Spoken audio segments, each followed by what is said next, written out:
Well, our correspondent Gabriel Elizondo is joining us live from Sao Paulo now. Gabriel, talk us through the results so far. That's right. The results came in very fast here in Brazil, as expected.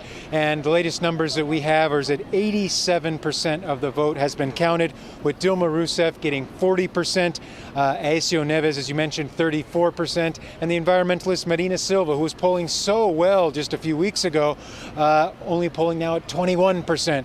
So what we can tell you in summary here is this will go to a runoff. Dilma Rousseff does not look like she's going to get the 50% plus one that she needs to win tonight. Here in Brazil. It'll go to a runoff on October 26th between the incumbent Dilma Rousseff and Neves. Now for Neves, he's got to be feeling very good. He was very low in the polls, running third up until just a few days ago, and now he pulls ahead of Marina Silva and is really only about 5 or 6 points behind Dilma Rousseff, so he's got to be feeling very good about this. I want to bring in a guest now, Aecio Neves, a Brazilian journalist who's covered over 4 presidential elections here in Brazil. First of all, tell me, Dilma Rousseff, Aecio Neves, what can we expect in a runoff? Well, we can expect a very tight runoff because that's the way Brazilian elections have looked in the past, but this time even more than the previous one. I would expect Aecio and Dilma to go neck to neck in issues of the economy because Dilma has a faulty term. At least these 4 years were not as good as the previous ones, and Aecio has a record in Minas Gerais he wants to prove during the campaign in the next 2 weeks. We know who Dilma Rousseff is. She's been president for 4 years. Give us some. Who is Aecio Neves, and what is he going to try to present himself as to be the next president? Well, Aecio Neves is famous for not only for his traditional politics in Minas Gerais, but also because his family has a very big history, and also because in Minas Gerais he's seen as this manager of the state who can actually deliver good results based on indexes that are important, and they want to take that to Brasilia, to the federal government, which has experienced some difficulties in the past 4 years with fiscal policies, for example. So he wants to present himself as a fiscal conservative that can win an election. And the economy is going to be big in this runoff over the next month. Like you said, Dilma Rousseff presiding over an economy that's just not growing. It's in recession. Aecio Neves has been hammering Rousseff on that. He's going to really try to continue that.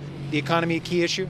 Yeah, the economy is going to be the key issue, and the two major things is going to be jobs and income. Aecio Neves is going to focus more on the income side because inflation has been rising in Brazil in the latest years, and Dilma Rousseff is going to focus on the jobs because she has created jobs during the last 4 years. That's the only very good figure she has to show, and they're going to have a clash about that in the next 2 weeks.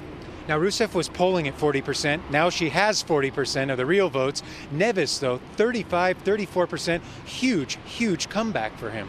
Yes, and there are 2 reasons for that. He got loads of votes in Sao Paulo, which is an opposition stronghold, and also because abstention was very big in Brazil. We can get figures of 20% by now of people not voting or not choosing any of the candidates. So that has impacted in the election as well. Now, when Eduardo Campos, the ex-candidate, died in that plane crash in mid-August, Marina Silva jumped to the top of the polls, and there was a point there that there was actually rumors Aecio Neves would drop out when he was polling only at 18%. Now he finds himself in a runoff, only 4, 5, 6 points down behind Dilma Rousseff.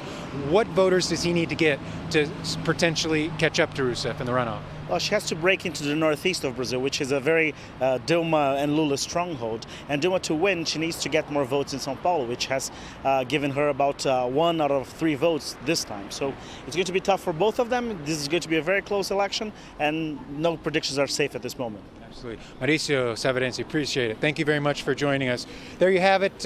Listen, we've got almost all of the votes counted. We are going to be going to a runoff, as expected here in Brazil, with the incumbent Dilma Rousseff going to be facing Aecio Neves, the opposition candidate, a senator from Minas Gerais state, in what has been a very unpredictable election that will now go on for another 4 weeks. The runoff on October 26th. Gabriel, thank you very much for that. That's our correspondent Gabriel Elizondo joining us from Sao Paulo.